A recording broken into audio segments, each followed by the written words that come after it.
Let's see here. Alright, here we go. Second episode of Monarch Legacy of Monsters Season 2 was good.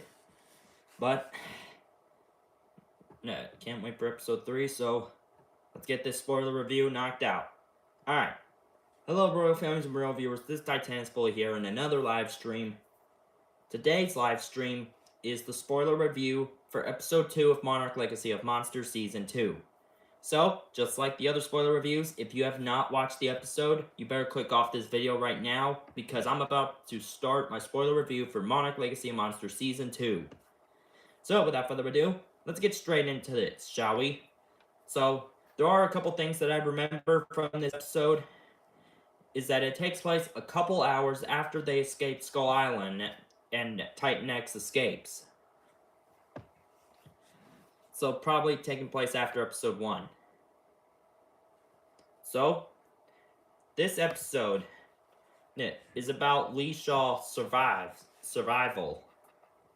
So, now we know exactly what's going on, because Lee Shaw and Keiko actually heard about this monster called Titan X, who is basically some sort of ancient titan that can roam around the world or the sea, I think. I don't know.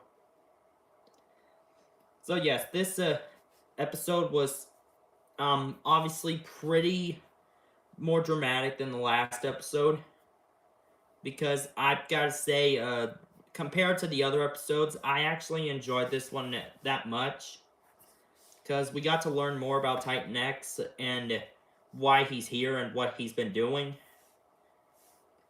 So yeah, the episode opens up exactly after Kong failed to catch Titan X, and honestly, I'm really glad that Lee Shaw is alive, because back when Season 1 was out for the final episode, I thought that he died, but thank goodness he's not dead, because he was a very good character in Season 1. And I really hope that the next few episodes will be much more bigger than the last season, now with Titan X being the main antagonist. And yes, we got a lot of human drama in this. Like, Lee Shaw and Keiko were in the cave where they're learning about Titan X, but they keep feeling some sort of rumbling from the ground.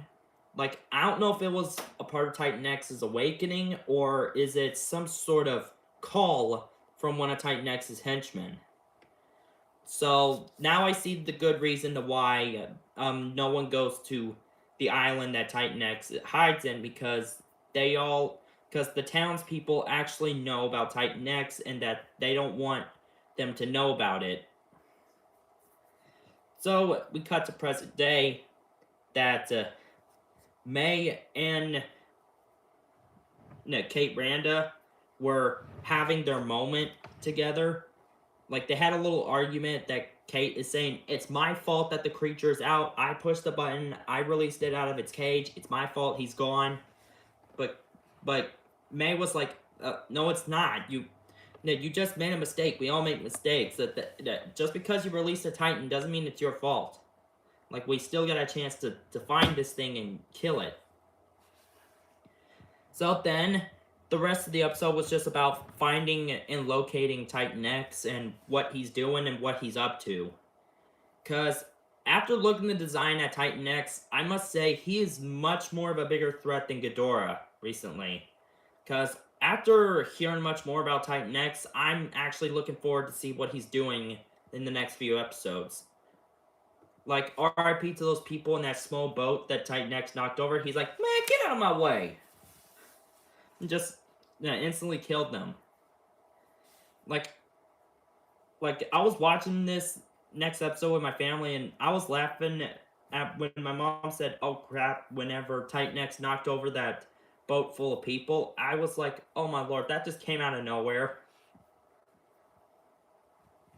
So, yeah, and then, of course, Lee Shaw comes up with a plan to try to, catch up with Titan X before it launches at a bunch of people on one of those ships. And his plan is to, probably use some drones to, try to divert it away from the boat. So So they do build a drone to, try to get Titan X's attention, and obviously that failed because, of course, he just decided to swipe that drone out of the way like some sort of fly, being like, "Man, get out of my way!" So yeah, that pretty much explains why Titan X is very chaotic. So of course, Lee Shaw comes up with Plan B, is to go on a boat and try to divert Titan X away from the people by himself. So I don't know why they decided not to build another drone. Maybe they could have built another drone, and then use that against Titan X. But obviously, we know that's not going to work because he's just going to start swallowing it with his tentacles. And then, of course, I thought this was finally the moment where we get to see Godzilla fight Titan X, but sadly, he's not in this episode. But I hope tomorrow's episode he'll finally show up. And, we'll see him again throughout the rest of the season until the final episode. So, yeah, of course, Titan X managed to be diverted away from the people on those boats. Or I think those are cradle ships, I think. Comment down below what boats Titan X was about to knock over before being turned around, because I cannot understand what kind of ships he was thinking on trying to destroy. So, yeah, then, of course, they were messed up big time because Titan X is really ticked off as that one dude's name, I think his name is Tim. Tim was like, I think we made it angry. And I was like, yeah, no crap! So yeah, then Titan X starts launching straight towards them, and that's when Lee Shaw goes on a boat and, tries to lure him away. Because there's actually a good reason to why Titan X is now going for the Monarch ship, because while they were trying to come up with a plan, one of Titan X's henchmen, or bug-like creatures, were on the ship and took out a bunch of people, and Kate Randa actually found it first. And she was planning to use the fire extinguisher against it, and that failed. So then Kentaro and May used some sort of flamethrower or something to, try to take it out. And obviously that didn't work out, because then it starts screeching as loud as it can. That causes a shockwave, and then that's why Titan X is now going towards the Monarch ship. Because now they know exactly what's going on. That he's not coming for the people on the ship. He's actually coming for his henchmen. That's it. So Lee Shaw came up with the idea to be like, hey, creature, you want this? You want your baby? Here, take it. Just leave us alone. And honestly, Lee Shaw was trying to get past a wave from the ocean, and honestly, I thought he died at that part at first, but good thing he didn't. And I was like, man, Lee Shaw's a pretty reckless character. Because, that is Kurt Russell's character. Every character Kurt Russell plays, he's just very reckless sometimes. Like, think of Kurt Russell in Christmas Chronicles. That version of Santa he played, he was a little bit reckless, but compared to Monarch Legacy of Monsters, he became even more reckless than he used to be. So yeah, that's all we had from the present, but the past is the most biggest part. So we then cut to the past, where this big party in the town was all covered in red paint, I think. I was like, what's going on? Because I don't know if it's like some sort of party or a welcoming party, but Lee Shaw and Keiko were very confused at first. Like, they were like, what is happening here? I don't know what's going on. And what they didn't notice is that they're actually being sacrificed. As the woman was like, I'm sorry, you guys should have not came here. You guys are being sacrificed to this thing. I'm sorry, good luck trying to escape. And then just bails on them. And as they look up, they see one of Titan X's bug-like creatures charging straight for them. And of course they try to escape, get into some houses, but of course they lock the door because they're such wussies about it. And so, yeah, what actually does end up happening is that what we might C is the town that they just came to actually might get destroyed by Titan X, and I was right. Because apparently Titan X does show up at this exact moment as one of those bug-like creatures are coming straight for him. And man, that shot of Titan X in the ocean, that reminds me so much of Biollante from Godzilla vs. Biollante.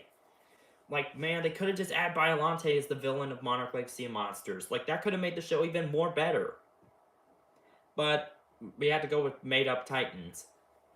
So, yeah, of course, then Keiko and Lee Shaw tried to take cover in the building, and Titan X is like, no you don't, and just destroys that building with them in it. And then episode ends there. But I was like, no, keep going. Like, I swear, imagine if we do get Biollante in the Monsterverse one day, I can guarantee that maybe Godzilla or Kong could face Biollante in the future Monsterverse. But just for right now, we're going with made-up Titans and bringing Toho Titans back into the Monsterverse. So what I think about this episode is, I think it was okay. I just wish that there was a lot more monster action to go to. Because apparently, I think that the monster action could have made the show even more better. Because people usually don't care about the human drama, they just care about seeing the monsters in action. And we got exactly a little bit of that of Titan X. So like, this episode was more focused on Titan X more than episode 1 did with Kong and Titan X. So hopefully in the next episode, they'll come up with another idea to, try to find Titan X before it, causes more damage to the world. Because don't forget, this season takes place 2 years before the events of King of the Monsters. So, of course, they have to at least get rid of Titan X before they think on dealing with Ghidorah in 2019. So, imagine in King of the Monsters, if Titan X was never destroyed, he would be a good ally to Ghidorah, and total chaos could totally go down. So, hopefully in the next episode, we'll get much more monster action than we did in the last 2 episodes. But I'm just gonna say, episode 1 was probably one of my favorite episodes so far. Not just because of the Kong drama in this, but because of the action that's been going down. Like, don't get me wrong, I actually liked episode 2 with Titan X. I just think episode 1 was pretty much better because Kong had the most action compared to the other Titans. Like, I get that season 1 Godzilla barely had much to do because he's being treated as a side character, but honestly, I really hoped in Supernova, if this season of Monarch could possibly tease something that might happen in Godzilla x Kong Supernova, maybe we could see more of that. But just for right now, this is all we got, so I hope in the next episode Godzilla will show up and beat the life out of Titan X. So, I'm looking forward for the next episode tomorrow. So, without further ado, guys, thank you so much for watching this video. And yes, if you're gonna ask, are you gonna get more storage tomorrow? Yes, I will, because I get paid tomorrow, so I'm gonna make sure I get more storage, and once I fix the storage problem, I'll be back. I'll be back to making more Lion King videos. I'll finish up Shadow Plus Fully the last run, and Lion King 3 and It Chapter 2, to see if I can try to get to the projects I was supposed to do this month. But just for right now, thank you so much for watching this video. Subscribe if you like Pennywise, Sonic, Godzilla, any of the other characters I like. But don't forget to like, comment, and subscribe. And of course, I'm Titanus Fully, and I hope I'll see y'all in the next video. Peace.